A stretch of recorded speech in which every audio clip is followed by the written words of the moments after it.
Sebelumnya salam Josjis porem srit. Assalamualaikum warahmatullahi wabarakatuh. Sebelum kisah ini dimulai, jangan lupa subscribe channel Om Brimo si Pendongeng, nyalakan loncengnya, dan dukung terus agar kisah penuh makna dan pelajaran hidup ini bisa berlanjut di episode berikutnya. Sekarang, dengarkan baik-baik. Inilah kisah berjudul, Janda Kaya Pengusaha Pabrik yang Mengadopsi Gelandangan. Namanya Bu Ratna Kusumawardani, seorang wanita parubaya berwajah teduh dan berwibawa. Ia dikenal sebagai pengusaha kaya pemilik pabrik tekstil terbesar di kotanya. 5 tahun sudah ia hidup sendiri sejak suaminya meninggal dunia akibat kecelakaan. Meski bergelimang harta, rumah besar yang dulu penuh tawa kini hanya menyisakan kesunyian. Setiap malam Bu Ratna duduk di balkon rumahnya, memandangi lampu kota yang berkelap-kelip, sambil menahan rasa sepi yang tidak bisa ia lawan.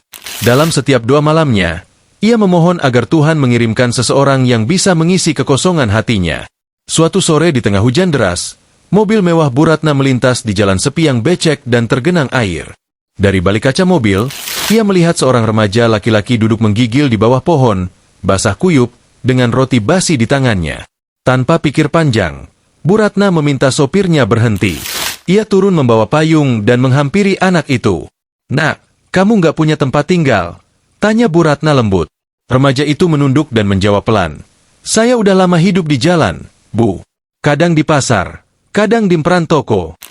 Bu Ratna menatapnya penuh iba. "Mulai sekarang, ikut saya. Kamu nggak akan kelaparan lagi." Anak itu bernama Raffi, berumur 17 tahun. Sejak kecil ia hidup sendirian, berpindah dari satu tempat ke tempat lain, bekerja serabutan, bahkan sering tidur di jalanan.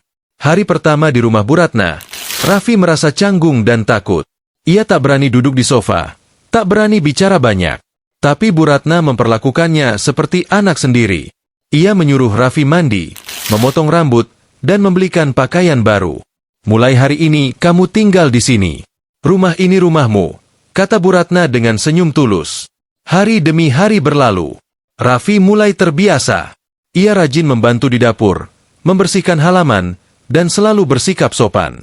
Melihat kejujurannya, Bu Ratna semakin menyayanginya. Ia menyekolahkan Raffi kembali dan memberikan semua kebutuhan belajar. Tapi gosip mulai terdengar di antara para pegawai. "Aneh ya, janda kaya ngambil anak jalanan. Katanya mau dijadikan anak angkat. Mungkin buat pewaris pabrik." Bu Ratna hanya tersenyum mendengar semua itu. Ia tahu apa yang ia lakukan benar. Tahun-tahun pun berjalan. Raffi tumbuh menjadi pemuda tampan dan cerdas. Ia dipercaya memegang tanggung jawab besar di pabrik. Perlahan, semua karyawan menghormatinya. Tapi tidak semua orang senang. Keluarga besar almarhum suami Bu Ratna datang ke rumah, menuduh Raffi hanya ingin menguasai harta. Salah satu dari mereka berbicara dengan nada tinggi. "Ratna, kamu sadar nggak? Anak ini bukan siapa-siapa. Dia cuma numpang hidup." Bu Ratna menatap tajam. "Jangan hina dia. Mungkin dia bukan anak dari darahku, tapi dia anak dari hatiku." Raffi hanya menunduk, menahan air mata. Hari itu ia sadar, cinta sejati seorang ibu tidak selalu lahir dari rahim, kadang tumbuh dari kasih dan pengorbanan. Waktu berlalu. Raffi berhasil menyelesaikan kuliah dan memimpin pabrik dengan bijak. Pabrik tekstil Ratna Mulia semakin maju dan dikenal luas. Tapi di tengah kesuksesan itu, Bu Ratna jatuh sakit. Tubuhnya melemah, napasnya semakin pendek. Raffi selalu di sisinya, menjaga, memijat, dan menemaninya setiap malam. Suatu malam yang tenang, Bu Ratna memanggil Raffi ke kamarnya. "Raffi, kalau ibu nggak ada nanti, jaga semua ini baik-baik. Semua sudah ibu wariskan atas namamu." Raffi menangis dan menggenggam tangannya. "Bu, jangan ngomong begitu. Saya nggak mau apa-apa. Saya cuma mau ibu sehat." Bu Ratna tersenyum tipis. "Kamu sudah lebih dari yang ibu harapkan. Nak, kamu bukan anak jalanan lagi. Kamu anakku."